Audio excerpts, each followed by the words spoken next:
हैन तपाईको नामै टोलामाया हो क्या? कति टोलाउनु भएको भन्नुस् न। त्यो भटभटे घर कहाँ हो? ए भटको घर त्यो त माथि गाउँमा हो नि। तपाई सिधै माथि जानुस्।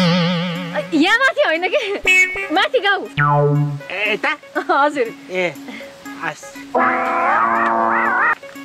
मान्छे राम्री भएर के गर्ने?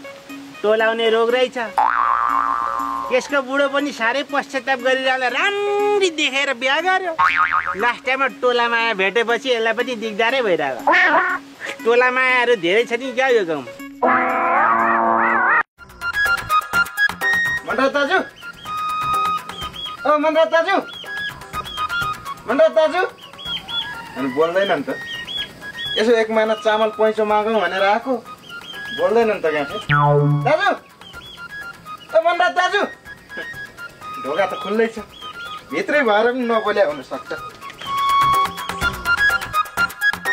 मन्डा दाजु, दाजु, ओ मन्डा दाजु, बोल्दैन नि त, ढोका खुल्लै रहेछ, कता गएछन्?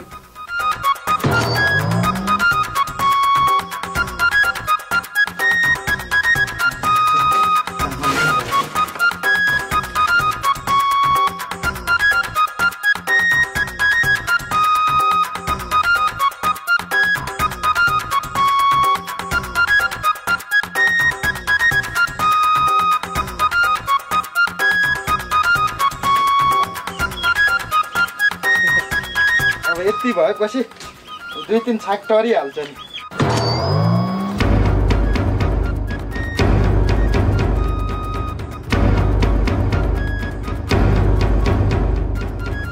मलाई चोर हुँदा हुँदा मेरो घरभित्र छिरेर चोर्न थाल्छ नि तैँले? कहाँ चोर्न थाल्नु दाजु? अब तपाईँलाई बोलाएको सुन्दै सुन्नु भएन?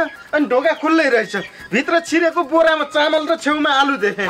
अब मेरो भगवान, मनराज दाजु भनेको मेरो भगवान, भगवानको घर मेरो आफ्नै घर जस्तो लाग्यो। त्यही भएर अलिकति चामल र आलु झिकेर ल्याएको मनराज दाजु। बाहना बनाउँछस्? खुरुकको यो चामल आलु भित्र लगेर खाना। त्यसो नभन्नु न दाजु, घरमा खाने खर्चै छैन क्या। खर्च छैन भन्दैमा अर्का घरभित्र छिरेर चोर्नु पर्छ? माग्न सक्दिनथिस्? माग्न त माग्नै आएको हो नि, घरमा तपाईँ हुनु पर्यो नि। म कहाँतिर? ती बारीमा त थिएँ नि। खुरुकको यो चामल र आलु जहाँबाट ल्याएको ती लगेर खाना। ल ल, कसैका नभएका चामल र आलु रहेछ। कति नै यही चामल र आलुले जिन्दगीभरि खान पुग्ने जस्तो गर्नुहुन्छ यार। गाह्रो छ हौ मलाई। जिन्दगीभर खान नपुगे पनि म एक्लोलाई 2-3 छाक त खान पुग्छ नि। अर्का घरभित्र छिरेर चोर्दो रहेछ यार। ओइ छिटबारी निस्कि, निस्कि भने। निस्क्यो निस्के, कति छिटो निस्क्यो भनेर थर्काएको। थर्काउनु परेन त, विश्वास गर्ने मान्छे भएको। कति न भगवान सम्झाएको थियो, तपाईँ त राक्षस नै निस्किनु भयो के। गएँ म। ओइ ओइ के भयो? यता हतार छ कि मलाई? यता आइज न। यता आइज न। हतार छ कि दाजु? हतार छ कि मलाई? के हो यो? यो थाहा छ नि तपाईँलाई? नस्पति होइन, आलु आलु। ए आलु हो? तेरी हतार छ के? अनि के हो यो? मकै भन्न मिल्दैन, चामल चामल। ए यो चामल हो? हजुर। तँलाई फटा, दुइटै गोजीमा आलु र चामल भरेर अन्त मलाई सिकाउनु खोज्ने होइन? रुखको भित्र लगेर खनाएर आइज। हजुर खनाएर ल्याउने दिउ फेरि। ल ल खनाउँछु, गाह्रो छ मलाई। गाह्रो त भइहाल्छ नि तपाईँ। होइन कस्तो बाटो रहेछ यार, टोपीको आलु र चामल भित्र खनाउनु पठाएको, उल्टो गोजी भरेर पनि निस्काउँदो रहेछ। यो गाउँको नम्बर 1 फटा यही हो। ओइ चोर, भित्र फेरि के भएर लाइस? छिटो निस्कि, छिटो निस्कि भने। अनि तपाईँ कत्रो ठुलो स्वरले कराएको के? गाउँलेहरूले सुन्यो भने मेरो इज्जत के हुन्छ? ओहो, अझ तेरो इज्जत के हुन्छ? अनि के त? कति न इज्जत भएको। अनि अहिले केही भएर त ल्याइनस् नि? केही भर्या छैन, एक गेडो चामल पनि बाँकी छैन। ल ल ल हेर्नु, ल हेर्नु हेर्नु, यहाँ पनि छाम्नु, ल ल छाम्नु, ल पछाडि छाम्नु, ल सबै छाम्नु। ल खुसी लाग्छ के? छ त केही छ त? छैन। ल म गएँ। ल ओइ ओइ के भयो फेरि? यो टोपीभित्र के छ? केही छैन हो। फुकाल त एकचोटि। तेरो शिरको टोपी कहाँ फुकाउने कुरा गर्नु भएको? यही आलुले दियो? तँलाई यो आलु 2टा लुगाउनु अन्त ठाउँ पाइनस्? टोपीभित्र लुगाउनु पर्छ? अब अन्त लुगाउनलाई तपाईँले शङ्का गर्नुहुन्छ अनि टोपीभित्र लुकाएको नि। कस्तो 2टा आलुमा पनि घमण्ड गरे के तपाईँ? हाम्रा दिन आउन्न, कुनै दिन हाम्रा पनि दिन आउला के? अनि देखाउँछु म, विचार गर्नु। गाह्रो छ हौ मलाई। हेरेर यसको धम्की जो चोर उसैको ठुलो चोर भने यही हो। ढोका खोल्ने त देख्नै नहुने। करुणा बहिनी, गलबन्दीजी पनि एक्लै हुनुहुन्छ, तिमी पनि एक्लै छौ। तिमीहरू दुईजनालाई जीवन साथीको एकदमै आवश्यकता छ। अब गलबन्दीजीले पनि तिमीलाई एकदमै मन पराउनुहुन्छ। के विचार छ त करुणा बहिनी? अब विचार भन्दाखेरि पनि मेरो 20 लाख ऋण छ। म गलबन्दीजीसँग बिहे गर्न तयार छु, तर 20 लाख ऋण गलबन्दीजीले तिर्दिनु पर्छ। 20 लाख?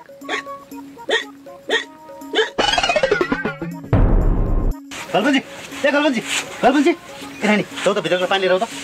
गलबन्दी, गलबन्दी, उठ्नुहोस् त। गलबन्दी, गलबन्दी, लगिनुहोस्।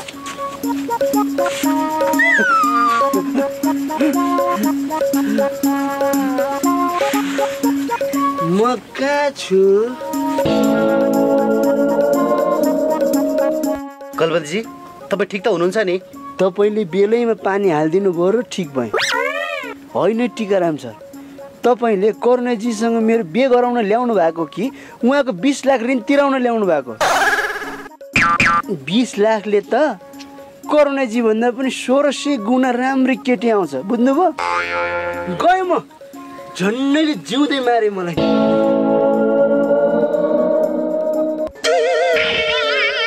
देख्नुभयो टिकाराम दाइ, गलबन्दीजीले मलाई कति माया गर्नुहुन्छ भनेर? धेरै माया गर्ने भएर होला मेरो 20 लाख रुपियाँ ऋण तिर्देऊ भन्ने बित्तिकै पक्लक्क ढलेको। बेलैमा पानी नछम्केको भए यति बेलासम्म सास फेर्न पनि बिर्सिसक्थ्यो। खासमा मेरो 20 लाख ऋणै छैन, मैले त त्यो गलबन्दीलाई तर्साउन मात्रै भनिदिएको नि। होइन है टिकाराम दाइ, तपाईँले मेरो र गलबन्दीजीको बिहे गर्दिन खोज्नुको कारण चाहिँ के हो नि? अब तिमीलाई कसरी भनौँ, चुनाव जित्नलाई हो भनेर। चुनाव आउन वर्ष दिन मात्र बाँकी छ। त्यो गलबन्दीले साथ दिएन भने चुनाव जित्न गाह्रो छ। त्यसलाई आफ्नो बनाएपछि केही हुन्छ कि भनेर ज्वाइँ बनाउन खोजेको। 20 लाखले पुरो बिगारिहाल्यो नि। दाइ दाइ, होइन किन टोलाएर बसिरहनु भएको? होइन के होइन, तिम्रै बारेमा यसो सोचिरहेको। ल म अहिले गएँ, पछि आउँछु।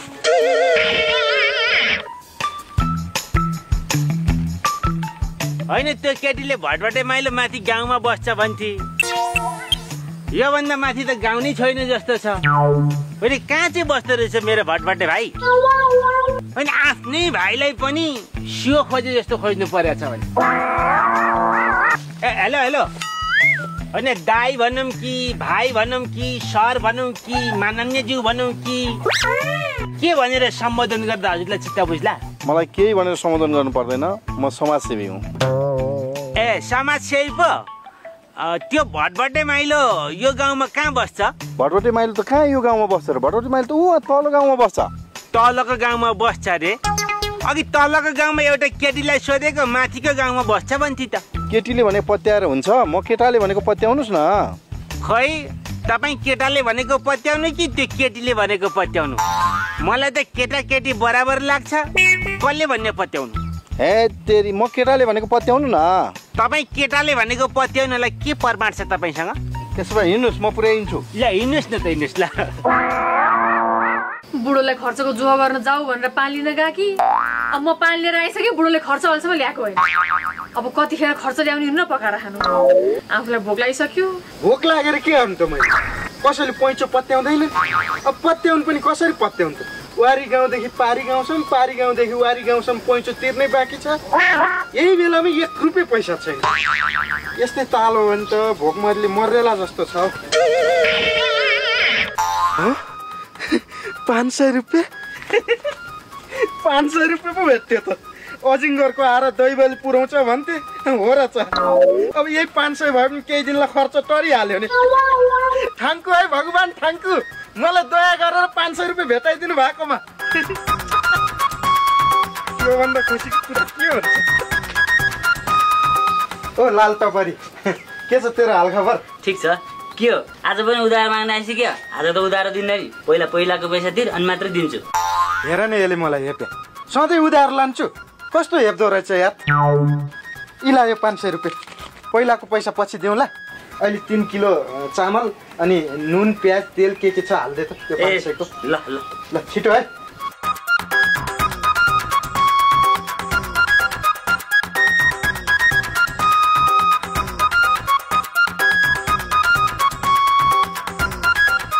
पैसा नहुँदाखेरि सबैले हेप्दा रहेछन्। गाह्रो छ हौ मलाई। ए टपरी छिटो गर्ने है, घर घर पकाएर खानुपर्छ।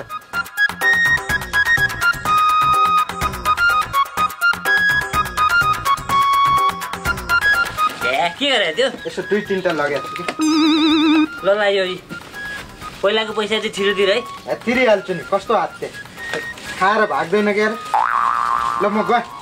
ल ल ल ल यही हो भटौरे माइलो घर। यही हो। अनि ढोकामा त चुकुल पो लाग्छ त। यतै कता बाहिर गयो होला। साँच्चै त हो नि भटभटे माइला घर। कस्तो नपत्यो, यही हो क्या भटौरे माइलो घर। म हिँडेँ ल। हस् हस् ल, धन्यवाद यहाँसम्म ल्याइदिनु भएकोमा। कोही कोही मान्छे त देउता जस्तै हुन्छ नि, त्यत्तिकै लुजुम म पुर्याइदिन्छु भनेर ल्याइदियो भने, कोही कोही चाहिँ घर यता आइन उता हो भनेर माथितिर पठाइदिन्छ। आज साह्रै दुःख पायो। होइन कतिखेर चाहिँ आउनेलाई यो भटभटे। ओहो कस्तो राम्रो केटी, बिहे भएको कि नभएको। आफूलाई फेरि बिहे भएको केटी हेर्न मन लाग्दैन। सिन्दुर पोते त लाकी छैन, बिहे नभएकै हुनुपर्छ।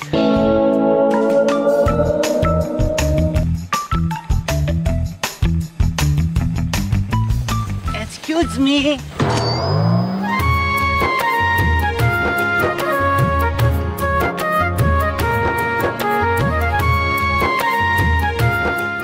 के हो पहिल्यै भेटमा मस्किन पो थाली त। मलाई मन पराइ जस्तो छ। मेरो लागि जिन्दगीमा पहिलो भेटमा यसरी मन पराएर मस्किने पहिलो केटी यही हो। ल अब चाहिँ मेरो जिन्दगीले छलाङ मार्ला जस्तो छ। वे हजुर को हो? हजुरलाई त मैले यो गाउँमा पहिलो पटक देखेँ त। हजुर म नौलो मान्छे नै हो, बालुवाथानदेखि आएको। हजुरको नाम के पर्ला कुन्नी? सुन्दरी। ए सुन्दरी पो? सुन्दरीको मनमा बस्नेको होला महला। जस्तो नाम त्यस्तै मान्छे। मलाई तिमी साह्रै मन पर्यो। Thank you. ल म गएँ है। कहाँ जाने कुरा गरेको? एकछिन गफ गरौँ न। नाइ अहिले बाबाले थाहा पाउनु भयो नि मार्नुहुन्छ मलाई। गएँ म। त्यस्ता मार्ने बाबालाई त मैले ठिक पारिहाल्छु। ए सुन्दरी पखन एकछिन गफ गरौँ के? बल्ल बल्ल भेट भएको। ए सुन्दरी पखन के गफ गरौँ कस्तो? ए सुन्दरी सुन्दरी। बाबा उहाँ आफै मेरो पछि लागेको, यसमा मेरो केही गल्ती छैन।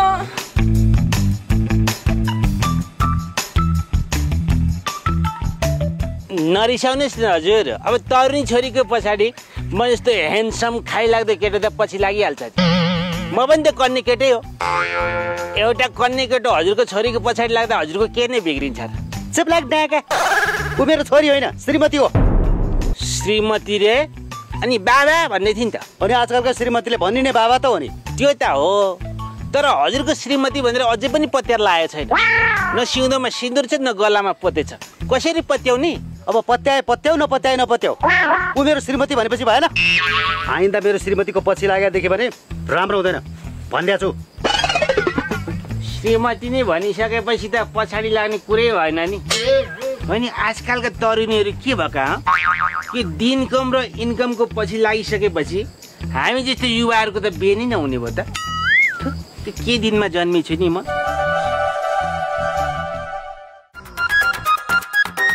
यो दाउरा मात्र ल्याएर के गर्नु? बुढो बेलासम्म खर्च ल्याएका होइनन्? के पकाएर खानु? ल्यायो ल्या, के पकाएर खानु भनेर कति हात कि? ल के राको यो? के ल्याउनु नि? 2-3 किलो चामल, आलु, प्याज, तेल ल्याएको। धन्न भगवानले दया गरेर बाटोमा 500 रुपियाँ फाल्दै रहेछ नि, त्यही 500 रुपियाँ भेटारी यो सब किनेर ल्याएको। न त आज भोकै बस्नु पर्ने रहेछ नि। अब यसले चाहिँ नि 2-3 छाक पुर्याउनु पर्छ, बुझिस्? पुरायो 2-3 छाक। घरमा पाहुना आयो भने 3 छाक होइन, आधा छाक पनि पुग्दैन। कोही पनि पाहुना आउँदैनन् हो। यो गरिबको घरमा को पाहुना आउँछ र?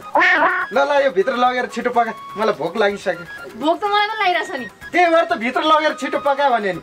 ल अलि मिठो बनाएर पका। यस्तो दिन पनि आउँदो रहेछ गाँठी। अब केही इलम नगरी भएन, न त गाह्रो हुन्छ। अलि मिठो बना है। गाह्रो तँलाई होइन मलाई भइरहेछ। अब होइन बान्द्र दाई होइन भने तेरो बाउ पछिको बाउ बाँधेर दाई भनेको मै हो। आफ्नो दाई चिन्नलाई पनि यस्तो यस्तो गरेर आँट पाकेको छ कि केरा पाकेको छ कि गरेर छामेर चिन्नुपर्छ। अनुहार हेरेर चिन्न सक्दैन। खै ढोक ढोक गरे दाई। भाग्यमानी भइस्। अनि दाई म यहाँ छु भनेर तँलाई कसरी थाहा भयो नि? कसरी थाहा पाउने नि? सपनामा पितृले भनेर थाहा पाएको। तँलाई यहाँ खोज्दै आउनु कम त गाह्रो पर्यो मलाई। एउटी केटीलाई सोधेको भटभटे माथि गाउँमा बस्छ भनेर मलाई झुक्क्याए। त्यसलाई भेट्यो भने नि यस्तो म कम्ता त्यसको नाकको डाँडी यो डन्ठीले भाँच्दिन नि सक्छु। फेरि कोसँग गफ गर्दै बसिरहेको कि बाहिर? यसो मलाई सघाउन आए त हुन्थ्यो नि।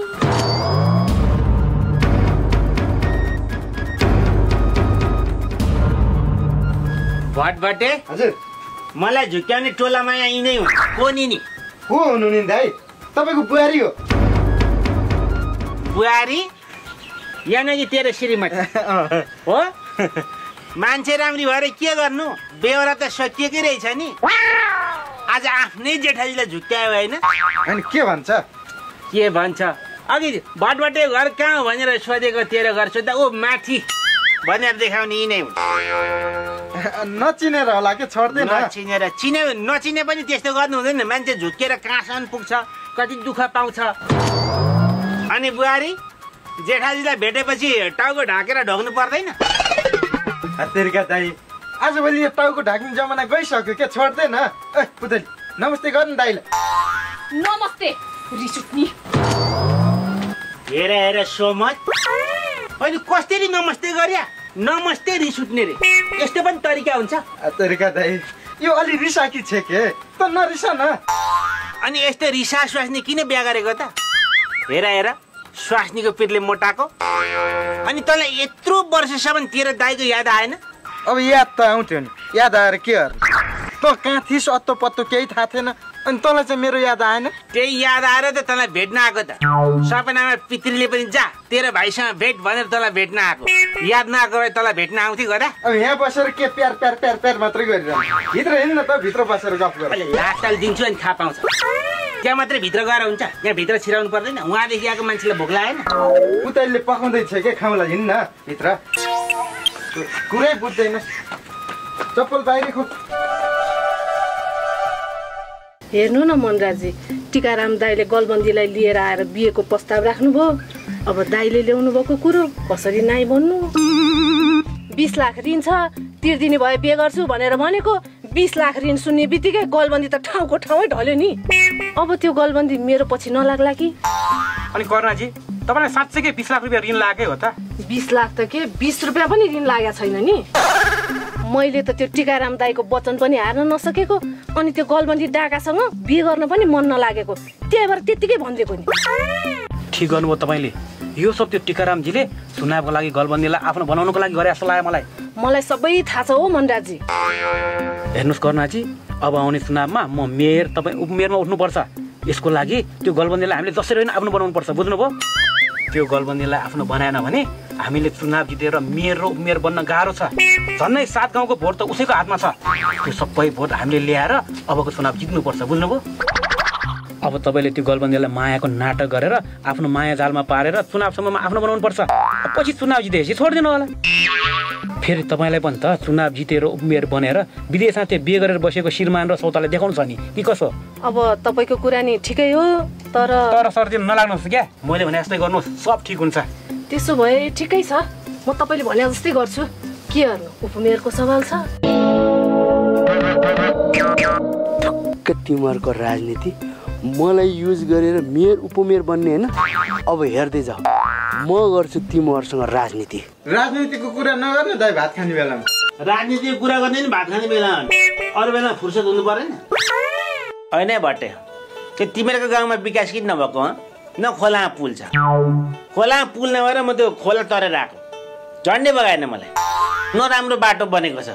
अनि यो विकास गर्नको लागि तिमीहरूको गाउँमा राम्रो नेता छैन नि क्या? नेता त छ नि दाइ, तर विकास गर्ने नेता कोही पनि छैन। कोही पार्टी फुटाउने नेता छन्, कोही देश बेच्ने नेता छन्, कोही सिसी पास गर्ने नेता छन्, कोही भ्रष्टाचार गर्ने नेता छन्। के विकास गर्ने नेता कोही पनि छैनन्, गाह्रो छ। ठिक छ, त टेन्सन नले। तर म मिलेर देशको विकास गर्नुपर्छ, नेता राम्रो खालको बन्नुपर्छ। नाप्यौ रिस उठ्ने। ए बुहारी, अलिक भात हाल न। कहाँ छ र भात? सबै सक्यो। सबै सक्यो रे? अनि कस्तो खानै नपुग्ने गरी पकाएको? यत्रो 12 वर्ष पछाडि भाइ खोज्दै आइरहेको छु, मासु सासु पकाएर खुवाउनु चाहिँ परै जाओस्, भात सुत्दै सक्यो रे। अब म के चाहिँ खाएर पेट भर्नु? होइन, कति खन्जुवा हो कि तपाईँ? जति पाकेछ जे पाकेछ त्यही खानु चुप्लाएर झगडा गर्नुपर्छ। तिमी चुप लाग, बट्टा नबोल, आफ्नो बानी सुधार। ओइ बट्टे, मलाई यिनको बानी ठिक लागेन है, मन परेन नि, म भन्दैछु। ए दाइ, तपाईँ जे पाए नबोल्नु न। जस्तो भयो नि ऊ मेरो शिरमा चाहिँ तपाईँको बुहारी हो। अब तपाईँलाई बानी मन परेन भनेर हुन्छ? मलाई मन पर्यो भएन उसको बानी? चुप लाग, त बढ्दै जान्दैन हो। तँलाई मात्र मन परेर हुन्छ, मलाई मन पर्नु पर्दैन। म भनेको बाउ पछिको बाउ, तेरो दाइ हो। दाइसँग धेरै जान्ने भएर प्याचा प्याचा नबोल। यस्तै ताल हो भने बुढेसकाल दुःख पाउलास्, विचार गर। बुहारीलाई धेरै टाउकोमा नटेकाए। बरु यी बुहारी भन्दा त पहिला तैँले त्यो लभ गरेको चमेली थिइन् नि, हो तिनै ठिक थिइन्। ए दाइ, तपाईँ के मेरो घर बिगार्न आएको? के घर बिगार्न आउने नि? मनमा पाप छैन, भएको कुरा भनिदिया हो। भएको कुरा भन्दाखेरि घर बिगार्न आएको हुन्छ? चमेली मात्रै हो र? त्यो गौँथलीसँग गोठालो जाँदाखेरि उसको बाउले तँलाई हिलोमा गाडेको याद छ? हो, त्यो गौँथलीले 2टा छोरा पाकी छ, जुम्ल्या ठ्याक्कै तेरी जस्तो अनुहार। बरु यी बुहारी भन्दा त त्यही गौँथली ठिक थिइन् नि, त्यसैले बिहा गरेको हुन्थ्यो। एकैचोटि 2टा बच्चा पाउने रहेछ। ठुक्क कस्तासँग बिहे गर्छु भनेर बल्ल आज थाहा पाएर पस्ताउँदैछु। रिस उठ्ने। के का रिस उठ्ने नि? मनमा पाप छैन, भएको कुरा भन्दाखेरि के का रिस उठ्ने? साँच्ची एउटा कुरा छ, त्यो 72 को भूकम्प पछि 73 मा तैँले त्यो राधिका भन्नेलाई भगाउन खोजेको थिइस्। यहाँभन्दा बढी बोल्दैन, बोल, चुप लाग। हे भगवान्, यही बेला कर्मश आइदिए पनि हुन्थ्यो नि।